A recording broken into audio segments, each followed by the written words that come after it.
안녕하십니까. 참 그 연주를 들으면서 마음 가운데 감동이 있으면서 하나님께서 주신 그 재능으로 하나님께 영광을 올려드리는 것만큼 참 우리에게 귀한 것은 없다는 생각을 해보게 됩니다. 오늘 하나님의 말씀 레위기 11장에서 정한 것과 부정한 것의 규례를 통해서 함께 교훈을 얻기 원합니다. 이 레위기 말씀은 하나님의 제사장들이 하나님께 나아가기 위한 지침서와 같은 것입니다. 이 구약 제사장들의 특권은 정말 놀라운 것이었습니다. 하나님께 가까이 나아가 그분을 만나 뵙고 또 그분의 어떠하심을 경험하는 이 놀라운 특권을 누리는 사람들이 제사장들이었는데, 이와 동시에 이 제사장들에게는 자신들에게 주어진 특권 못지않게 커다란 책임도 있었습니다.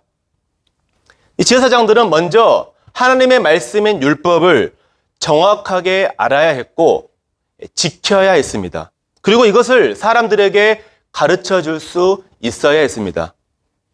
자, 이 사실은 오늘날의 교회, 이 그리스도 안에서 왕 같은 제사장으로 세워진 우리 모든 성도에게 동일한 교훈을 주고 있습니다. 이 구약 제사장들의 이 직분과 이 규례, 이것들은 오늘날의 우리 성도들의 모든 삶에 어떠한 삶의 원리로 하나님께 나아가야 되는지를 그림자로서 보여주고 있다는 것입니다.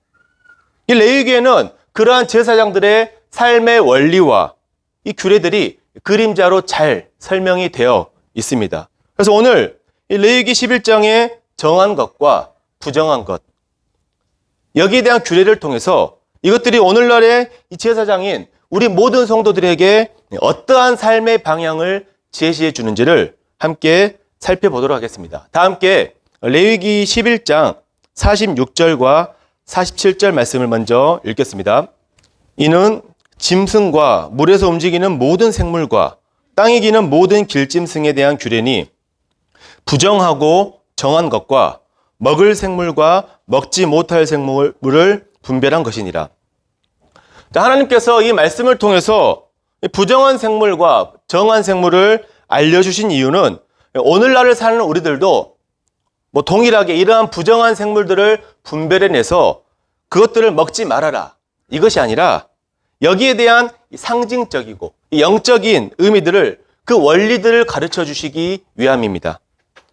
구약의 율법 아래에서 이 부정한 것으로 분류되었던 이 생물들은 이제는 율법의 완성이 되시고 마침이 되신 우리 주 예수 그리스도로 인해서 더 이상 부정한 것으로 규정되지 않고 모두 다 정결하고 깨끗하다고 선언되었습니다.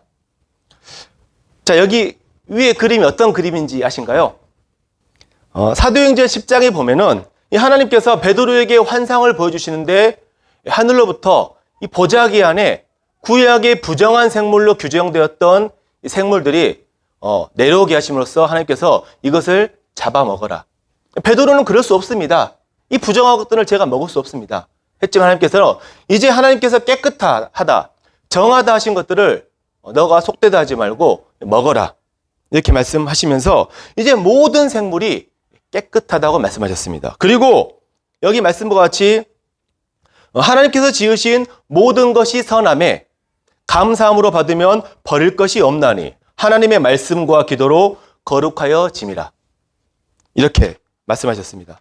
그래서 이제 오늘날 우리들이 이 레위기 11장을 보면서 이 정한 것과 부정한 것에 대한 규례를 보면서 우리는 여기서 이제 먹어야 할 것, 먹지 말아야 할 것, 이것을 구별하는 것이 아니라 이제 모든 생물은 우리가 먹을 수 있는 것이로되 여기에 담겨 있는 영적인 의미를 우리가 잘 이해하고 중요한 것은 우리 삶에 적용하고 실천해야 한다는 것을 알려주고 있는 것입니다. 이 정한 동물로 규정되어진 이러한 생물들을 보면서 이 그들의 습관, 행동들을 통해서 이것이 우리 성도들에게 어떠한 영적인 유익을 주는지, 또 부정한 생물로 규정되어진 이러한 생물들을 보면서 이것들이 그러한 생물들의 행동과 습관들이 이것이 오늘날 우리 성도들에게 어떠한 영적인 의미를 주는지를 우리가 잘 분별해서 이것들을 통해서 우리가 실천해야 할 부분들, 그리고 주의해야 될 부분들이 있다는 것을 알려주시기 위함입니다. 자, 그럼 먼저 하나님께서 짐승을 구분하실 때 정하다고 말씀하신 기준을 보겠습니다. 자, 1절부터 3절까지 말씀입니다. 여호와께서 모세와 아론에게 말씀하여 이르시되 이스라엘 자손에게 말하여 이르라. 육지의 모든 짐승 중 너희가 먹을 만한 생물은 이러하니 모든 짐승 중 굽이 갈라져 쪽발이 되고 색임질하는 것은 너희가 먹되. 여기 말씀에서 이 정결한 짐승을 구분하는 두 가지 기준이 제시되어 있는데요. 첫 번째는 굽이 갈라져 쪽발이 되어야 하고, 둘째로는 색임질을 해야 하는 것입니다. 이 굽이 갈라져 쪽발이 된다는 것은, 자, 여기 오른편에 소의 발굽 사진이 있습니다. 그래서 이제 소가 걸어갈 때 그 걸어간 이 발자국을 보면 어떻게 발자국이 나겠죠? 그 굽이 양쪽으로 갈라져서 구별되어진 그런 굽의 모습을 보여주고 있습니다. 그래서 이 분리되어 있는 이 발굽, 이 발자취가 우리들에게 주는 영적인 교훈은 뭐냐면 바로 세상과 분리되어 걸어가는 삶입니다. 이거 이해되시죠? 자, 그리고 두 번째로 색임질을 한다. 이것은 이 짐승이 먹은 그 음식을 다시 한번 개원해서 씹어서 다시 한번 소화를 시키는 것을 말합니다. 우리는 이것을 반추 동물이라 부르죠. 여기 왼편에 이 소는 이 위가 4개 있답니다. 그래서 첫 번째 위로 들어간 것을 다시 개원해서 이제 씹어서 두 번째, 세 번째, 네 번째 이렇게 완전하게 소화를 시키는데, 이 색임질이 우리에게 주는 영적인 교훈은 뭐겠죠? 바로 하나님의 말씀을 우리가 읽은 다음에 그 말씀을 다시 묵상하고 연구해서 자신의 것으로 소화하는 것을 말합니다. 자, 여기서 먼저 이 색임질에 대한 부분부터 한번 생각을 해보겠습니다. 우리 모두는 이 성경이라는 하나님의 이 풀밭에서 이 풀이라는 하나님의 말씀을 배부르게 먹어야 됩니다. 이게 우리 그리스도인들의 가장 기본이죠. 이 소나 양이 풀을 먹지 않고 어떻게 살 수 있겠습니까? 이 풀을 배부르게 먹은 짐승은 더 크고 더 건강해질 것이고, 풀을 빈약하게 먹은 성도는 작고 연약하게 될 것입니다. 그래서 풀을 아예 먹지 않는 짐승들 어떻게 되겠죠? 성장하지 못하고 죽을 수밖에 없는 것입니다. 마찬가지로 하나님의 말씀을 풍성하게 섭취하는 성도들, 그들은 영적으로 크고 성장하고 강건해질 것입니다. 반면에 하나님의 말씀을 빈약하게 섭취하는 성도들은 당연히 영적으로 적은 성장과 연약함 가운데 살아갈 것이고요. 하나님의 말씀을 아예 섭취하지 않는 성도들은 10년, 20년이 지나도 여전히 성장하지 않고 마치 영적으로 죽은 것처럼 살아갈 수밖에 없다는 것입니다. 자, 근데 여기서 하나님께서 이러한 기본적인 말씀 섭취보다 또 이에 못지않게 더 중요한 원리를 이 색임질을 통해서 가르쳐 주십니다. 자신이 섭취한 하나님의 말씀을 이 마음속으로 색임질하는 묵상이 반드시 필요하다는 것입니다. 오늘 하나님께서 나에게 주신 말씀을 내 마음속으로 곰곰이 묵상하면서 하나님께서 나에게 이 말씀을 주신 이유는 무엇인가? 이 말씀을 나의 삶 속에 어떻게 적용할 수 있는가? 이렇게 하나님으로부터 섭취한 말씀으로 이제 하나님 그분과 1대1로 교제하는 시간을 가진다는 것은, 그래서 이 색임질하는 이 습관이 습관화가 된다는 것은 이 우리의 영혼을 엄청나게 풍요롭고 은혜롭게 해준다는 것입니다. 하나님께서 그분의 말씀으로 나의 삶 전후를 두르시고 이 나의 앞에 이 내가 앞으로 달려갈 방향을 그분의 말씀으로 제시해 주시고, 나는 한 치 앞도 내다보지 못하는 그 미래가 있는데 하나님의 말씀으로 그 미래를 책임져 주신다는데, 그래서 내가 현재 처해 있는 형편과 처지를 하나님께서 모두 다 아시고 하나님께서 그 말씀으로 나를 향한 계획이 있다고 분명하게 말씀해 주시는 것, 이것을 확인하는 이 묵상의 시간이 얼마나 놀랍고 또 얼마나 나에게 주체할 수 없는 기쁨과 확신과 감사를 주는지는 이것은 경험해 본 성도만이 알 수 있는 것입니다. 여기에서 듣고 계신 성도님 중에도 각자가 이 사실을 경험하시는 것만큼 이 말의 의미를 이해하실 수 있을 것입니다. 문제는 우리 성도님들이 하나님의 말씀을 많이 읽기는 하지만 그 읽은 말씀을 새김질하지 않는다는 것이죠. 읽은 말씀을 이 묵상을 통해서 자신의 것으로 소화해내지 않는다는 것에 문제가 있습니다. 물론 우리가 이 바쁜 일상 중에 이러한 묵상의 시간을 좀처럼 갖기 힘든 것은 사실입니다. 근데 저 같은 경우를 봤을 때는 저는 바쁜 것보다는 게을러서 문제입니다.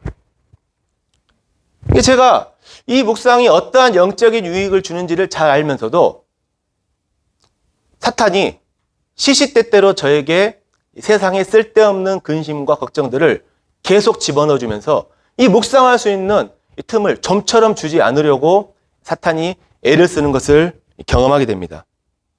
하지만 우리가 이 시간을 정해놓고 마음을 정해놓고 이 묵상하는 시간을 조금이라도 가져야 합니다. 그렇지 않으면 우리는 성경 읽기는 많이 할 수 있을지 모르겠지만 그 성경 읽기는 단지 어떤 건조하고 어떤 무의미한 어떤 틀에 박힌 습관 중 하나로 전락할 수밖에 없다는 것입니다. 이러한 습관들은 우리 그리스도인들의 삶에 능력을 주지 못합니다. 아무리 말씀을 많이 읽어도 그 말씀이 나의 삶 속에 능력으로 역사하지 않는다면 그것은 아무런 의미가 없는 것입니다. 그리고 여기에 우리 성도들의 교제가 중요한 이유가 또 여기에도 있습니다. 우리 성도들이 만나서 교제를 하죠. 근데 물론 우리가 세상의 어떤 잡다한 일들을 우리가 이야기할 수도 있죠. 근데 이 교제의 주된 내용이 하나님의 말씀을 묵상한 그 내용을 가지고 서로 나누는 교제가 그 주가 되어야 한다는 것입니다. 그렇게 하려면 어떻게 되죠? 내가 먼저 하나님의 말씀을 묵상하는 시간을 가져야 할 것입니다. 그리고 그 묵상한 말씀을 정리해서 그 내용을 성도들과 나눠야겠죠. 특별히 형제님들은 이 주일 예배 시간에 입을 열어서, 물론 우리가 입을 열어서 우리 주님의 죽으심을 기념하는 것이 예배의 기도의 주된 내용이 되어야겠지만 또한 동시에 한 주간 주님께서 나에게 주신 이 묵상의 말씀들을 이때 하나님께 올려드리는 이 시간이 돼야 되죠. 그리고 우리 지금 수요일날 강단 자유롭게 열려 있잖아요. 여기 활용해야 됩니다. 또 우리 카톡방, 전체 카톡방에 언제든지 자신이 묵상한 내용을 올릴 수 있는 이 공간이 준비가 되어 있잖아요. 그래서 우리는 활용해야 됩니다. 그래서 내가 이 말씀을 묵상해 놓은 나의 이 마음 가운데 있는 공간을 이제 이 교제를 통해서 다 소비를 해야 되죠. 그렇게 하면 하나님께서 새롭게 이 공간에 새로운 묵상의 말씀들로 채워 주시는 것입니다. 그런데 우리가 이 묵상한 내용들을 나누지 않고 그대로 두면 어떻게 되겠죠? 이것은 썩어버립니다. 반드시 이 공간을 비워야만 하나님께서 다시금 새롭게 채워주시는 것이고, 이러한 일들이 반복될 때 우리의 영혼은 날마다 새롭고 강건하게 성장하는 것입니다. 자, 근데 여기서 중요한 것, 하나님께서는 새김질하는 것과 갈라진 굽이 함께 있어야만 정결한 것이라고 말씀하셨습니다. 새김질하는 것과 갈라진 굽, 둘 중에 하나만 있다면 그것은 부정한 것이라고 말씀하셨습니다. 자, 굽이 갈라졌다는 것은 구별되어짐을 상징한다고 말씀했었죠. 즉 하나님의 말씀을 묵상해서 내 것으로 소화하는 것으로 끝나면 안 되고 반드시 이 말씀이 세상과 구별되어진 삶으로 연결이 되어야 한다는 것입니다. 말씀과 행함이 함께 가야 한다는 것입니다. 우리 주님께서도 말씀하시기를 말씀을 듣기만 하고 행하지 않는 사람은 마치 모래 위에 집을 세운 어리석은 사람이라고 말씀하신 이유가 여기에 있습니다. 하나님의 말씀을 묵상을 통해서 소화해내긴 했지만 그 말씀이 나의 삶 속에서 능력으로 실천되지 않는다면 그것은 부정한 것이 된다. 또 반면에 내 삶 속에 행함으로, 실천으로 보이는 것들이 있을지 모르겠지만 그 행함, 그 실천이 하나님의 말씀의 능력으로 나온 것이 아니라면 그것 또한 부정한 것이 된다는 것입니다. 이해되시죠? 우리가 말씀을 많이 읽지만 금방 잊어버리잖아요. 그렇지 않습니까?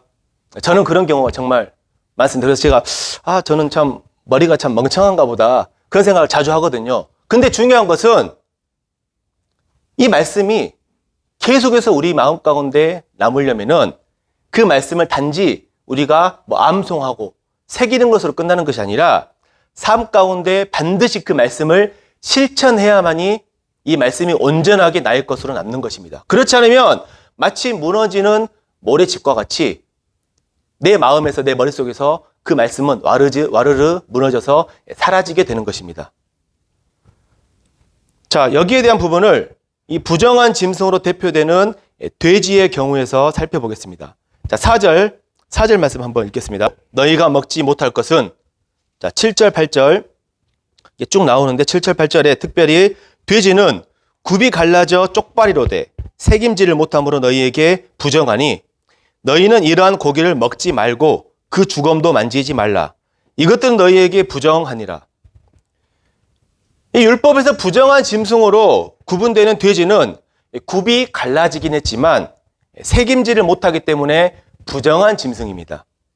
이것이 주는 영적인 의미는 어떤 성도의 삶이 비록 세상과 구별되어진 삶을 사는 것처럼 보이지만 실제로 그 내면을 들여다봤을 때 이것은 하나님의 말씀의 능력으로 사는 것이 아니라 단지 자기의 그 의로움에서 나오는 그런 사람들을 가리키는 것입니다.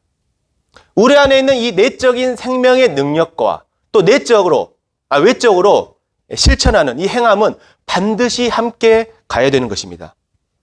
그래서 어떤 사람이 자기는 하나님의 말씀을 사랑하고 나는 연구하고 이 묵상하는 사람이라고 말은 하지만 실제로 그의 삶의 이 발자국이 이 말씀이 가르치는 대로 구별되어진 삶을 살지 못한다면 그 사람은 부정한 것이라고 말씀하십니다. 또 어떤 사람이 겉으로 보기에는 정말 흠이 없는 구별되어진 삶을 사는 것처럼 보일 수 있겠지만 그 속을 들여다봤을 때 그것이 생명의 말씀의 능력으로 한 것이 아니라면 그것 또한 부정한 것이죠. 이것이 바리새인들의 삶이었습니다. 자, 이번에는 물에 있는 생물들에 대한 규정을 보면서 여기서 얻을 수 있는 영적 교훈을 나누길 원합니다. 9절과 10절 물에 있는 모든 것 중에서 너희가 먹을 만한 것은 이것이니 강과 바다와 다른 물에 있는 모든 것 중에서 지느러미와 비늘 있는 것은 너희가 먹되 물에서 움직이는 모든 것과 물에서 사는 모든 것 곧 강과 바다에 있는 것으로서 지느러미와 비늘 없는 모든 것은 너희에게 가증한 것이라. 자, 이 말씀에서 물고기를 정한 것이라 규정하는 두 가지 요소는 뭐죠? 지느러미와 비늘입니다. 자, 물고기가 이 물살을 거슬러서 앞으로 전진하기 위해서는 지느러미가 필요합니다. 그리고 그러한 과정 중에 어떤 물의 저항이나 또 외부의 어떤 침입으로부터 자기의 몸을 보호하기 위해서는 이 비늘이 필요한 것이죠. 이것이 영적으로 우리에게 주는 의미는 이렇습니다. 우리 성도들은 우리를 둘러싸고 있는 이 세상의 압박, 환경, 이것들을 뚫고 전진할 수 있는 이 영적인 공격 능력이 필요합니다. 이게 지느러미죠.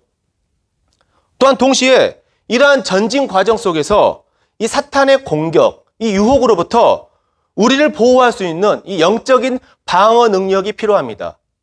이것이 비늘입니다. 이 둘 중 어느 하나라도 없으면 이것은 아무 의미가 없는 것입니다.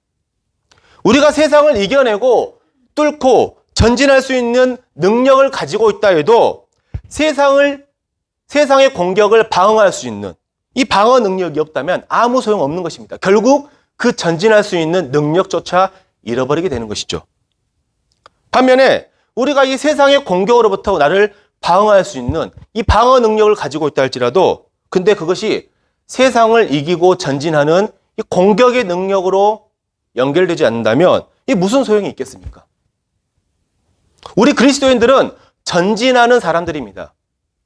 이 세상에 있는 육신의 정욕과 안목의 정욕, 이생의 자랑, 이런 것들을 거슬러서 하늘에 있는 우리의 이 본향 집을 향해서 전진해 나가는 사람들이 바로 우리 그리스도인입니다. 근데 우리 모두는 예수 그리스도 안에서 이러한 공격, 방어, 이 능력을 다 가지고 있죠. 문제는 이 능력들을 사용하고 있는 성도와 이 능력들이 있음에도 사용하지 않는 성도가 그 차이만 있을 뿐입니다.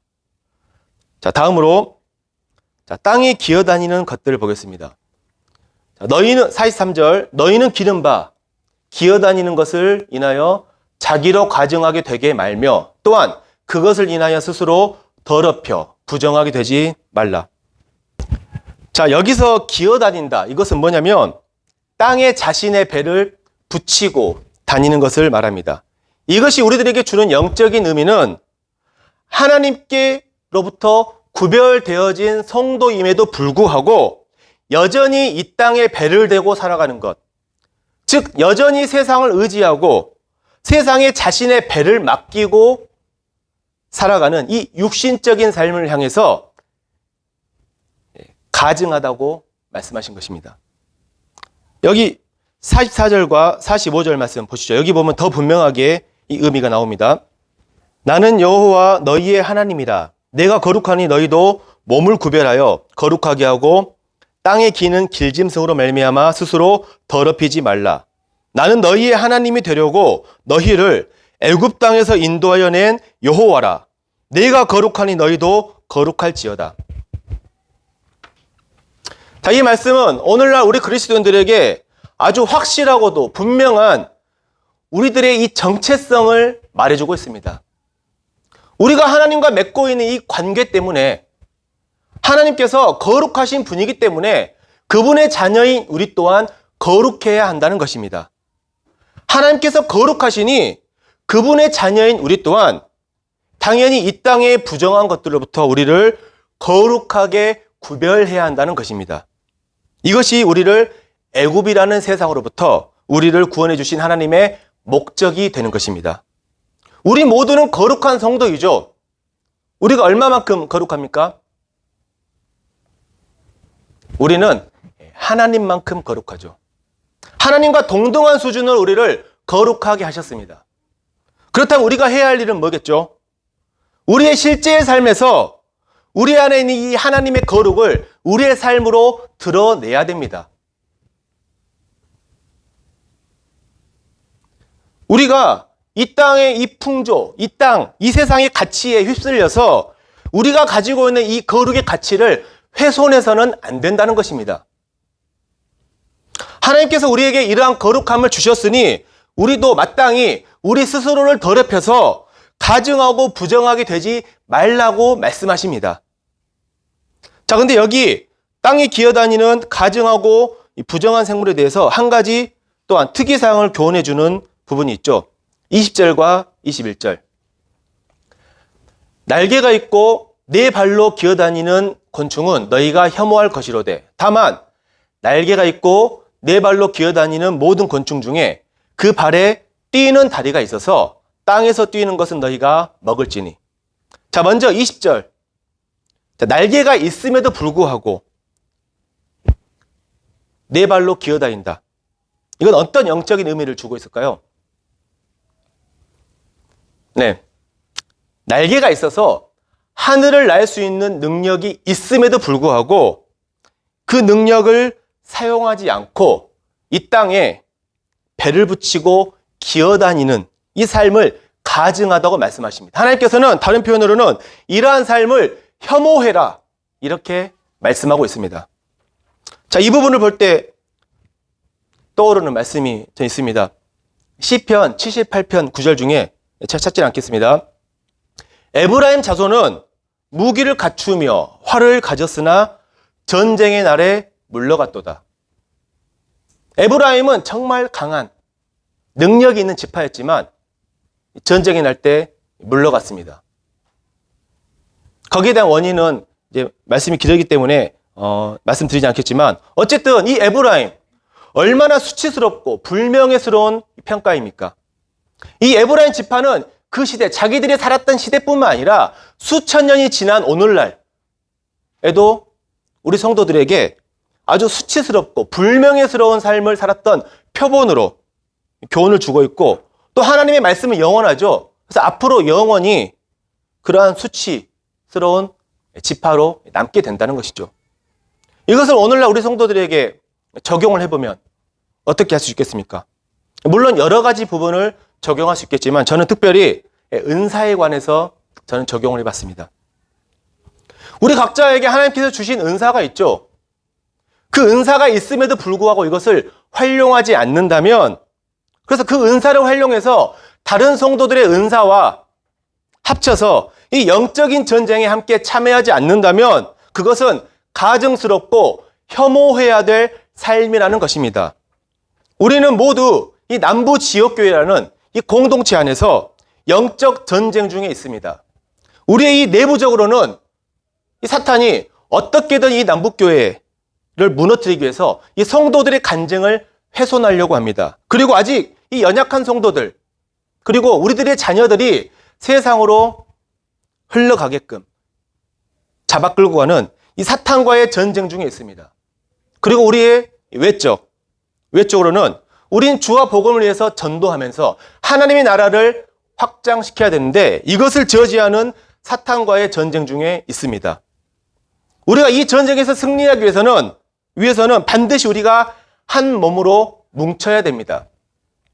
한 성령 안에서 우리가 사랑으로 하나 될 때, 그때 우리 가운데 역사하시는 하나님을 우리가 분명히 보는 가운데 우리는 이 전쟁에서 승리할 수 있는 것입니다.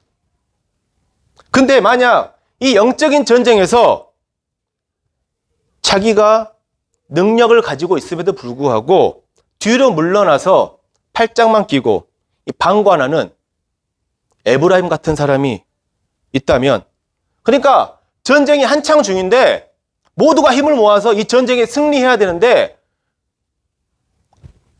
힘이 있는 어떤 사람이 참여하지 않고 뒤로 물러나서 전쟁을 방관만 한다면 그 전쟁에서 얼마나 우리 편의 사기가 떨어지겠습니까?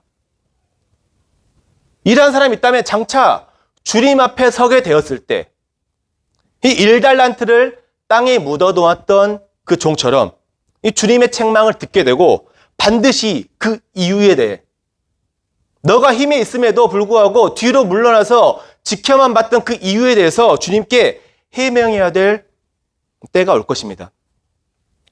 우리의 모든 삶과 행실은 하나님의 책에 기록되고 있죠. 우리가 주님 나라 갔을 때 이 영원이라는 시간을 우리가 보내게 될 것인데 정말 수치스럽고 불명예스러운 삶을 살았던 성도로 기억되고 싶습니까? 아니면 하늘에 있는 별과 같이, 해와 같이 이 빛나는 이 삶을 살았던 성도로 기억되고 싶습니까? 우리는 지금 결정해야 됩니다. 이 영원이라는 시간을 어떻게 보내야 될지 지금 현재 우리는 결단해야 됩니다. 자, 21종 곤충은 먹을 수 있다고 말씀하셨는데, 자, 이것이 주는 영적인 의미는 무엇일까요? 어떤 의미 같습니까? 날 수 없으면 땅에서 기지 말고 뛰기라도 해라, 그 뜻입니다. 그러니까 내가 가진 은사를 활용할 만한 환경과 여건이 주어지지 않을 수 있습니다. 왜냐하면 우리에게는 많은 일들이, 많은 여건들이 있기 때문에 그러한 기회조차 주어지지 않는 경우도 있겠죠. 그렇다 할지라도 자기가 처한 그 환경에서 자기에게 주어진 대로 최선을, 충성을 다하면서 하나님께서 세워주실 때를 기다리라, 이 뜻입니다. 베드로전서 5장 6절에 하나님의 능하신, 전능하신 손 아래에서 겸손하라. 때가 되면 너희를 높이시리라. 이렇게 말씀하셨습니다. 제가 이제 일부 때는 노 성도님 계시니까 이 부분에 대한 다른 부연 설명을 안 했지만 여기는 젊은 성도들이 있으니까 간단하게 짚고 넘어가겠습니다. 이제 우리 성도들이 이제 한창 주님 앞에서 말씀을 많이 섭취하고 이 머리가 크게 됨에 따라서 자연스럽게 이제 교회 안에 있는 어떤 안 좋은 부분들, 인도자들의 어떤 연약한 부분들을 볼 수 있는 눈이, 시야가 열리죠. 그럴 때 젊은 자들에게 조심하라 이것입니다. 너희들이 비록 안 좋은 부분들을 알고 있다 할지라도, 너희들이 비록 능력이 된다 할지라도 하나님의 전능하신 손 아래에서 하나님의 전능하신 손을 인정하고 겸손하게 순종하고 있어라. 그렇게 하면은 하나님의 때가 될 때 너희를 세워서 사용하겠다. 그런 의미입니다. 그런데 수많은 젊고 똑똑한 분들이 여기서 넘어져서 정말 주님의 쓰임을 받아야 되는데 쓰임을 받지 못한 경우가 있죠. 정말 특히 우리 청년 형제님들, 이 부분을 기억하시길 바랍니다. 그래서 어떤 순간의 어려움, 이 불편함을 견디지 못하고 세상으로 흘러가서 땅을 기는 그 삶이 얼마나 안타까운지를 우리는 자주 보게 되죠. 근데 그러지 말고 어려움이 있다 할지라도 자기가 처해 있는 이 환경에서 전심전력으로 충성을 다하면서 하나님께서 세우실 그때를 기다려라. 그런 의미입니다. 자, 이제 오늘 말씀 마무리하겠습니다. 이 동물들의 어떤 상징적인 행동이나 그 습성들을 통해서 어떤 것이 하나님 앞에서 정결하고 어떤 것이 부정한 것인지를 분별해서 구별되어진 삶을 살아라. 이것입니다. 첫 번째로 우리가 하나님의 말씀을 풍성하게 읽되 이 새김질이라는 묵상을 통해서 이것을 우리의 것으로 소화해야 된다. 그리고 동시에 이 소화된 말씀이 반드시 우리를 세상과 구별하는 삶으로 인도하는 능력이 되어야 된다. 자, 두 번째로 이 지느러미와 비늘에서 보듯이 우리 성도들은 모두가 이 두 가지 능력을 가지고 있는데 이것을 잘 활용해야 된다. 첫 번째로는 이 세상의 풍조와 이 압박을 뚫고 하늘을 본향을 향해 전진할 수 있는 우리 능력이 우리에게 주어졌다. 그리고 그러할 때 받게 되는 사탄의 공격과 유혹으로부터 능히 우리를 보호할 수 있는 이 능력을 우리가 이 공격과 방어의 능력을 다 가지고 있으니까 이것을 적절하게 활용할 수 있어야 된다.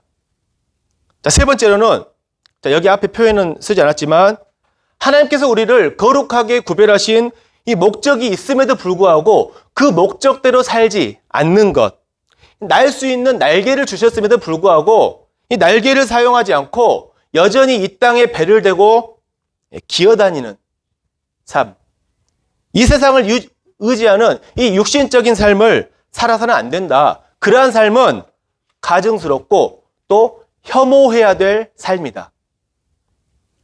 그리고 비록 나의 이 은사를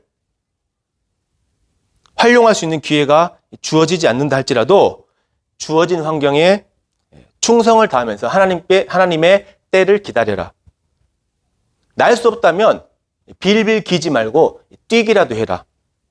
이렇게 요약할 수 있겠습니다. 그래서 우리 모두 우리 주님 앞에 서는 그날에 해와 같이 별과 같이 그 빛나는 영광 가운데서 영원이라는 시간을 함께 보내는 우리 남북교회 성도님들이 되기를 기도하겠습니다. 이상으로 마치겠습니다.